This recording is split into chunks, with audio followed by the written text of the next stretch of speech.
Il n'y a pas si longtemps, manger de la viande était encore exceptionnel pour beaucoup d'entre nous. On réservait la pièce de bœuf ou la volaille rôtie au repas familial du dimanche. Le plat de viande était alors signe de fête, signe de réjouissance. En ce temps-là, vaches, cochons, moutons, volailles, animaux de la ferme, que nos livres d'images nous rendaient familiers, étaient encore élevés selon des méthodes traditionnelles. Ils grandissaient normalement, à leur rythme, se reproduisaient naturellement et vivaient en plein air, broutant l'herbe verte, pataugeant dans la boue. Et bien qu'ils soient élevés pour être mangés, on respectait leur nature d'être vivants. Aujourd'hui, nous mangeons de la viande 2 fois par jour, midi et soir. Et pour satisfaire notre appétit carnivore, nous avons inventé l'élevage industriel. Oubliez la ferme et sa basse-cour. Elles passent maintenant toute leur courte vie dans le même hangar. Ici, c'est le bâtiment qui contient les poules. C'est un bâtiment qui fait 88 mètres de long sur 15 mètres de large. Donc il y a 5 rangées de cages sur 8 étages, sur 8 niveaux, avec un plancher intermédiaire. Donc c'est des cages qui font 3 mètres de longueur. Donc, et dans ces cages de 3 mètres de longueur, on met 25 poules. 25 poules dans une cage de 3 mètres. La cage elle fait 3 mètres de long sur 60 cm de largeur et 60 cm de hauteur.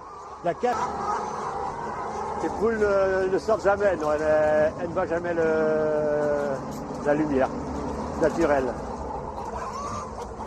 Mes parents avaient déjà commencé à investir dans la poule en cage. Avant les années 70, où ils avaient une petite ferme, ils avaient une quinzaine de vaches. Et comme on était une famille nombreuse, ils n'avaient pas assez pour vivre.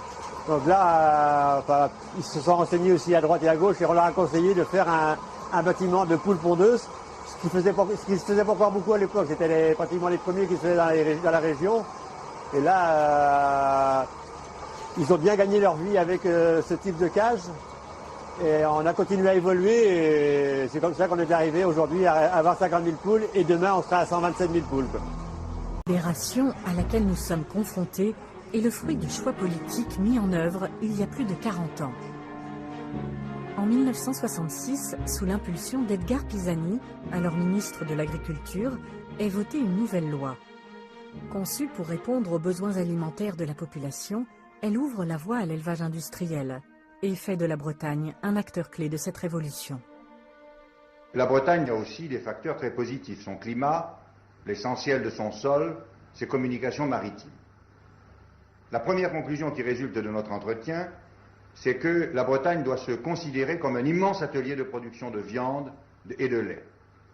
Et doit avoir tendance à produire des végétaux pour qu'ils servent à la production de viande.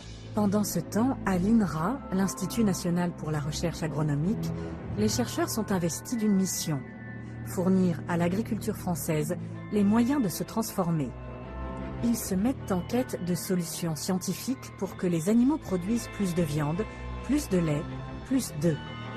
Ils introduisent l'utilisation des hormones et des antibiotiques, une pratique qui se généralisera par la suite. En toute bonne conscience, les chercheurs vont favoriser la création d'une industrie qui va condamner les animaux à une vie aussi brève que morose.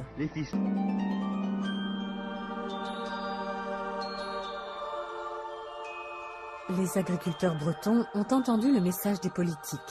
Et c'est toute une région qui s'est mise alors au travail, avec des résultats au-delà de toutes les espérances. Allez.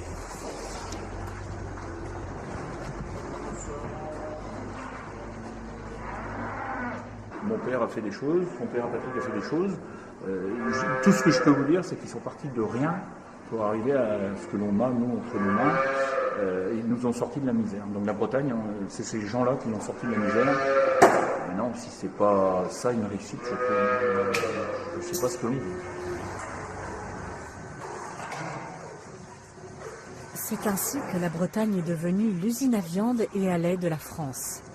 Les éleveurs bretons ont même dépassé tous les objectifs fixés par le gouvernement. De nos jours, ils produisent 35% des bovins, 40% des volailles et, chose inimaginable à l'époque, 65% des porcs.